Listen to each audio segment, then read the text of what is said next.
Welcome student. आज हम discuss करने जा रहे हैं आपकी टेक्स्ट बुक हनी ड्यू से सेकंड पोइम जिसका नाम है ज्योग्राफी लेसन। और इस पोइम के पोइट हैं Zulfikar Ghosh. Before going to explanation line by line, let us know about the main idea of the poem.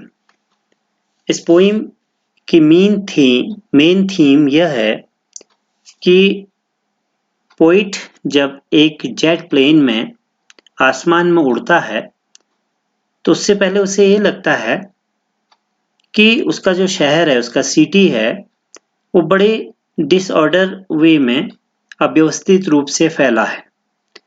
लेकिन जैसे ही वो 10,000 फीट की हाइट पर उड़ता है और नीचे देखता है तो उसे रिवर्स और वैलीज दिखती हैं और वो यह समझ पाता है कि क्यों वैलीज और रिवर्स के किनारे अधिक लोग रहते हैं, ज़्यादा पॉपुलेशन रहती है।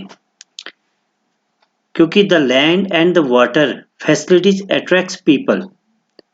लोगों को पानी, जो वाटर है और जो लैंड है, वो अट्रैक्ट करती है, उनकी नीड को पूरा करती है। इसलिए लोग वैलीज में, रिवर्स के किनारे रहते हैं। और यही इस ज्योग्राफी का लॉजिक है। From a height of 6 miles, और जैसे ही वो 6 मील ऊपर और उड़ता है तो वहां से वो देखता है कि अर्थ राउंड है और यहाँ पर लैंड की अपेक्षा सी और ओशियंस ज्यादा है, यानी पानी अधिक है। लेकिन इस बात को वो नहीं समझ पाता है कि क्यों लोग एक दूसरे से हेट करते हैं, क्यों लोगों ने अपनी कंट्रीज को बाउंड्रीज में, वेरियस में डिवाइड किया है और क्यों एक दूसरे से झगड़ते हुए लोग मारे जाते हैं। इस बात को वो नहीं समझ पाता है। Let us study the poem. When the jet sprang into the sky, it was clear why the city had developed the way it had. जब जेट एरोप्लेन तेजी से आसमान में उठा, sprang means moved up, यानी flew, उड़ा या उठा, तो पोइट ने नीचे की ओर देखा और उसे यह समझ में आया कि सिटी यानी शहर क्यों इस तरीके से, इस ढंग से डेवलप हुआ है। Seeing it scaled 6 inches to the mile, अब उसे अपना शहर बहुत छोटा दिखाई दे रहा था।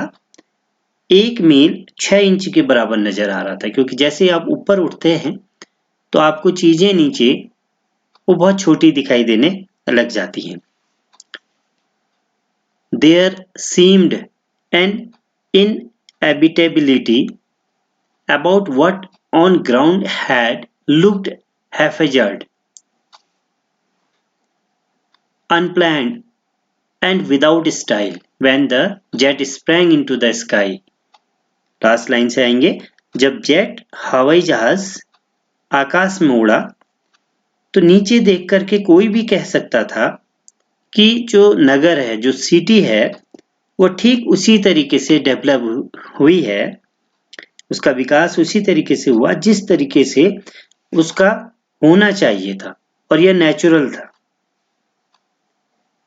नीचे रह करके यह अनप्लान्ड लग रहा था। हैफेजर्ड मीन्स विदाउट प्लान और ऑर्डर, बिना किसी क्रम के, बिना किसी योजना के बना हुआ था, अव्यवस्थित और बिना किसी शैली के, बिना किसी स्टाइल के मालूम होता था।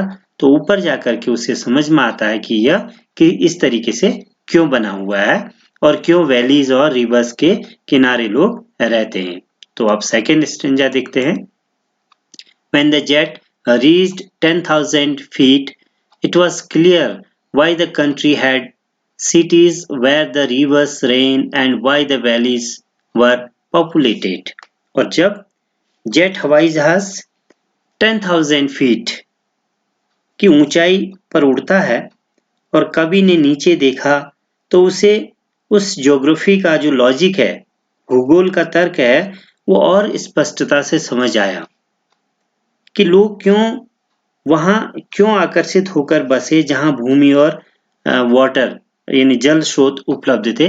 इस बात को उसकी समझ में आया, क्योंकि लोगों की जो नीड होती है वो वाटर और लैंड होती है, और जहाँ इसकी अवेलेबिलिटी होती है, जहाँ इसकी उपलब्धता होती है, वहाँ पर लोग रहना पसंद करते हैं।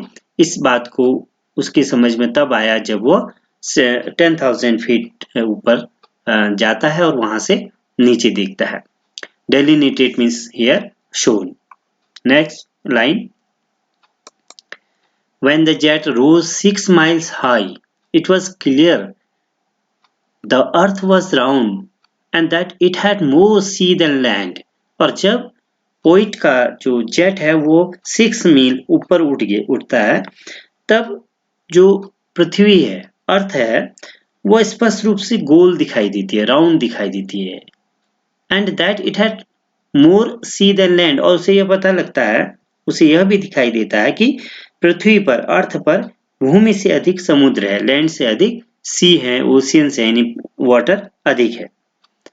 और लेकिन एक चीज उसकी यह समझ में नहीं आती है, it was difficult to understand that the man on the earth found causes to hate each other, कि लोग एक दूसरे से क्यों घृणा करते हैं, इसका कारण उसके समझ में पता नहीं आता है। कॉजेज रीजन यानी कारण, to hate each other, hate means घृणा करना, एक दूसरे से घृणा क्यों करते हैं इसका कारण पता नहीं लगता है। To build wall across cities, और शहरों में और एक देश दूसरे देशों से अपनी बाउंड्रीज क्यों तैयार करते हैं, क्यों बैरियर्स बनाते हैं। एंड टू किल, और क्यों एक दूसरे को मारते हैं लोग। From that height it was not clear, और उस हाइट से, 6 माइल की हाइट से उसे यह लगता है।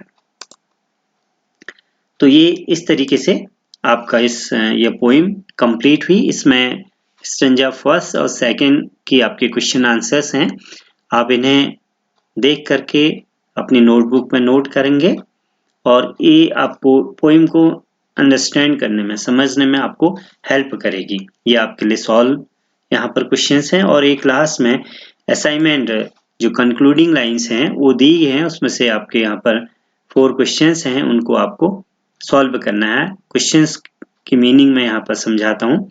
First question, when did the poet realise about the earth being round, पृथ्वी के गोल होने के बारे में पोइट को कब रियलाइज होता है। तो आंसर आप लिखेंगे, जब द पोइट रियलाइज, कब पता होता है, जब वो 6 माइल्स की हाइट पर जाता है, तब उसे वहां से दिखता है कि अर्थ राउंड है। तो आप आंसर लिख सकते हैं, आप ओपनिंग लाइन में देखिए यहाँ पर, when the jet rose 6 miles high the poet realise about the earth being round. बहुत इजी आंसर आपके लिए होगा। Second question, what was difficult to understand for the poet, poet के लिए क्या समझना कठिन था।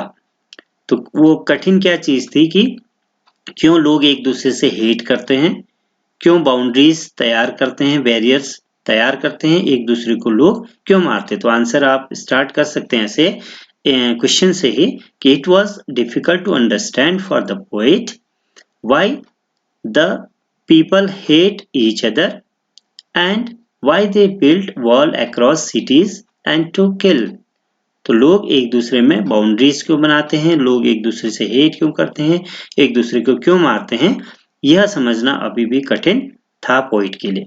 Next question, how have the man create a rift amongst them.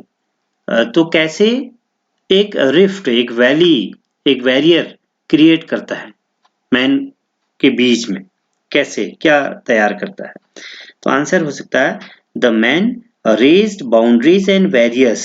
तो बाउंड्रीज और बैरियर्स बनाए हैं, that brought ill feeling for each other, जिससे एक दूसरे के प्रति जो फीलिंग्स हैं वो बड़ी इल फीलिंग पैदा होती है इस बैरियर को बनाने में, रिफ्ट बनाने में।